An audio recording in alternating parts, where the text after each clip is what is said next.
rim, I will shoot out and shoot free throws.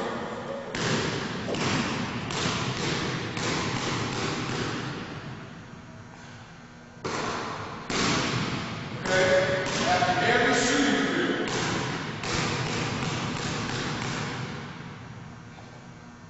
Good. Now, go to the next drill. You feel me?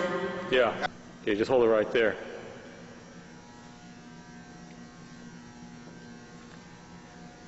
See, then you can go over this later and describe it. I'm going to go slower.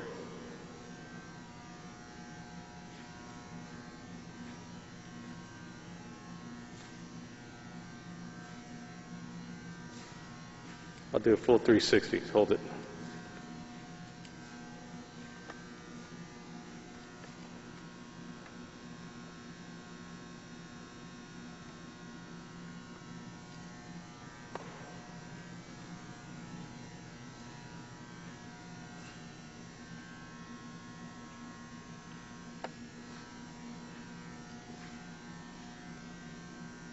Thing is, So, say that again.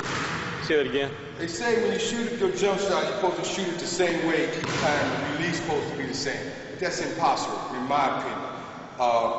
You know, the thing is, you want to know, get it there, but sometimes you're going to have to shoot it off these 2 fingers, or sometimes you shoot it off the 3 fingers, or you might roll off the baby finger. The thing that you have to know is, because when you bring it up, you don't bring it up the same all the time. Because the defense might rush your shot.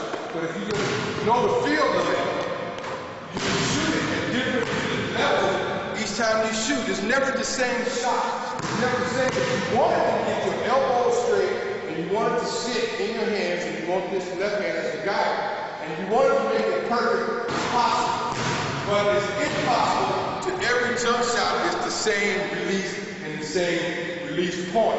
But you try to make it as close as perfect as possible. The key is hit the ball up there quick. Get it up quick. And when you're looking at the basket, release it. And when you get it up, you know what kind of position you have the ball in. Sometimes you bring it up and you bring it up to the side. And then you got to go here. That means you got to shoot a little bit on the inside. Sometimes you come up and you bring the ball up in front of you from right here. Now you got to bring it over and release it. You can't release it the same. If you got to bring it up here, you can't release it here. You got to put it in position and release it. So the shot is not perfect. Every jump shot is not perfect. You try to come close to being perfect as possible. But the release is key. Now, that's why I believe in the fingertip push-ups and the weightlifting. You do curl wrists because it's developed the release, developed control. Sometimes you have to shoot the ball quickly, or you might have another time to shoot up here, or you shoot in the middle peak. I call 3 levels of jump shot. Release point here, release point here, and release point here. And I'm trying to show you all 3. Now this is the high release point. That's release point 3. Now I'm going to show you 2, and that's going up. Release point 1, shooting on the way, it's a quick jump shot. 1 is a quick jump shot, 2 is a jump shot to release at the peak. 3 is the jump shot you release at your high peak.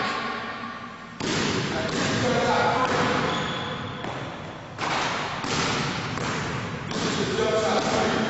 High. So you have 3. I have 3 different release points.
I shoot a low release point. Of course, I'm little. I'm short. The guy, I'm dribbling down the court, and he's off of me. Okay? I'm not jump high, and I got a short release point. Okay? Now, if he just comes out a little bit, I got a shorter release point. After I jump, now, you don't got all the way where you really have to shoot higher. I got a higher release point. You understand? Yeah. It depends what the defense does. But the reason why I think fingertips are very important, because it makes your fingers strong.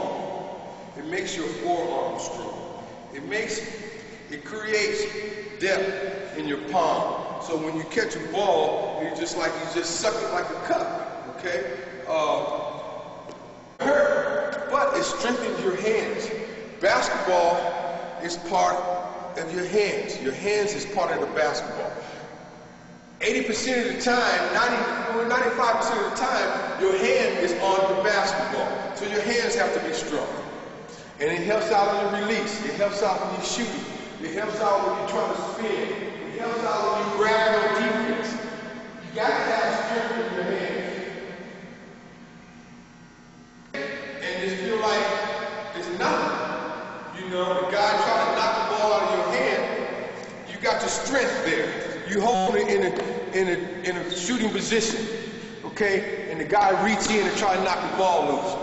You have strength in your hand where there's no way you could put it out in front of him, and there's no way a person could take this ball out of my hand right now.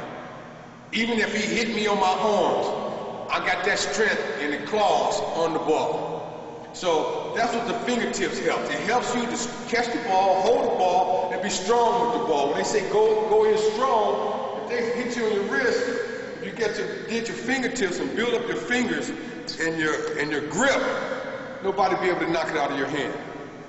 And if you shoot it, it becomes real easy. You learn how to take it.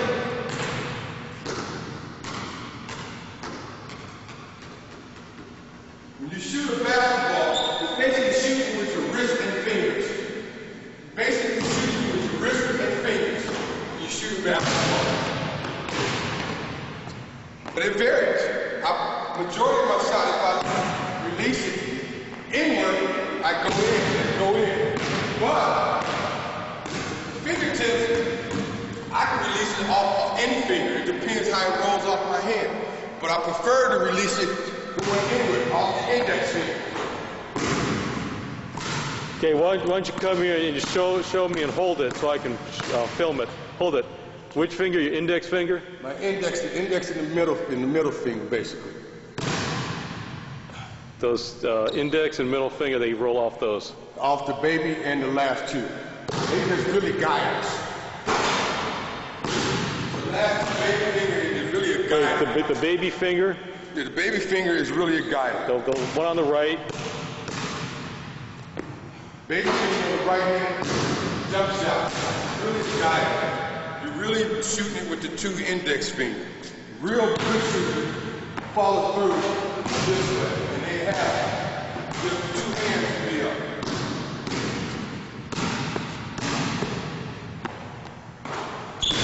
My coach at Santa Clara, varsity coach at Santa Clara University was my assistant coach at Cal. And he showed me how to shoot free throws with just these two fingers here and a thumb. It takes a while, but when you shoot your jumpers, that's where you end up releasing these two fingers. So you put the ball like this and shoot it.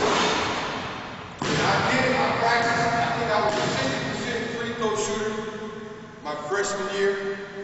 By the time I was a junior, I shot at least 79%. That's how I was shooting my free throws in practice. With my baby finger off the ball, and this finger next to the finger off the ball. And I shot just like this, and toss it out the floor.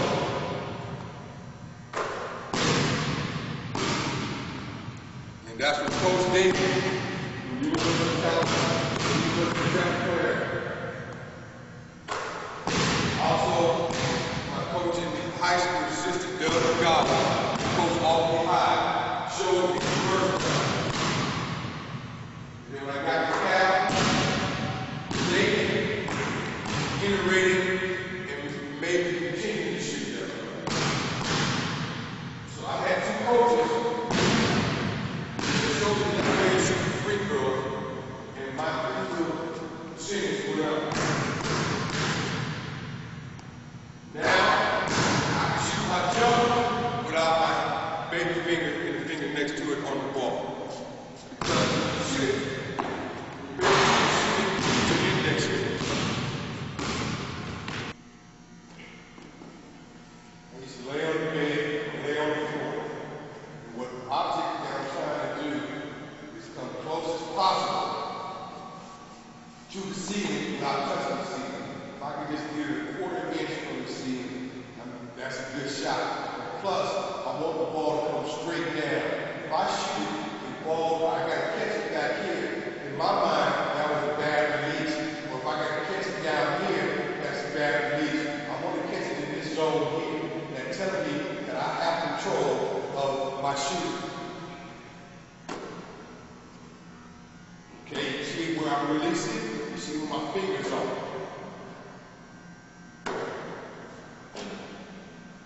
I don't want to hit the roof. I just want to get 2 inches off, maybe a quarter inch. See, that's a bad shot. I lost control of it. That's a bad shot. It keeps me shooting in front of it, not and it's falling through. When I shoot it, it goes back here. That means I'm rolling off my finger. I didn't fall through. See, that's a good shot. I didn't hit the roof.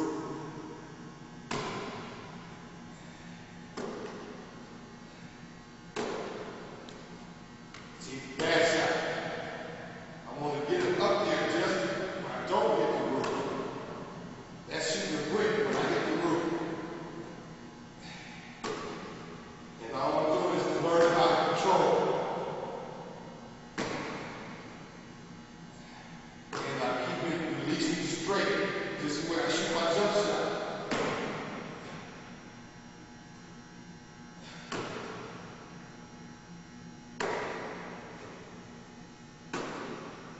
You see how I'm working on my release? I'm using my wrist. I'm shooting it on the inside. I'm using my wrist.